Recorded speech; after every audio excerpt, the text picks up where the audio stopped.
So నిన్న ముఖ్యమంత్రి రేవంత్ రెడ్డి గారు కేటీఆర్ గారిని ఉద్దేశించి కొన్ని వ్యాఖ్యలు చేయడం జరిగింది. సో అవి చెప్పడం కంటే సో దానికి మీరు వినే ఉంటారు, దానికి సమాధానం ఏమి ఇస్తారు?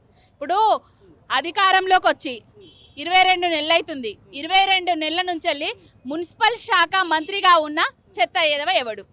చెత్తను తీసి పారేయలేని చెత్త ఎదవ ఎవడు? హైదరాబాద్ను చెత్త వేస్తున్న చెత్త ఎదవ ఎవడు అని అడుగుతున్నాము. హైదరాబాద్నే కాదు, తెలంగాణలో ఉన్న ప్రతి ఇంటిని, ప్రతి వర్గాన్ని, ప్రతి జిల్లాను, ప్రతి ఒక్కరిని గుండెల్లో పెట్టుకొని చూసుకున్నది బాపు కేసీఆర్ గారు. అభివృద్ధి చేసింది బీఆర్ఎస్ పార్టీ, అది అందరికీ తెలుసు. కేసీఆర్ గారు నీళ్లు తెచ్చిండ్రు, కేసీఆర్ గారు రేషన్ కార్డులు ఇచ్చిండ్రు, కేసీఆర్ గారు బియ్యం ఇచ్చిండ్రు, కేసీఆర్ గారు కళ్యాణ లక్ష్మి ఇచ్చిండ్రు, కేసీఆర్ గారు షాదీ ముబారక్ ఇచ్చిండ్రు, కేసీఆర్ గారు రంజాన్కి తోఫా ఇచ్చిండు. రేవంత్ రెడ్డి ఏమి ఇచ్చిండు? డోకా ఇచ్చిండు. డోకా వేస్తున్నాడు, ప్రజలను నిండా ముంచుతున్నాడు. నీళ్లు బంద్ చేసిండు. పంట పొలాలు వరదలు వచ్చి అక్కడ కొట్టుకపోతుంటే చెత్త రాజకీయాలు చేస్తున్నాడు. పంటలు ఎండిపోయి పంట పొలాలు వరదలకు కొట్టుకపోతే ఒక్క మంత్రన్న పోయి పరామర్శిస్తున్నాడా? రైతులను కానీ రైతన్నను కానీ పంటలను కానీ చూస్తున్నారా?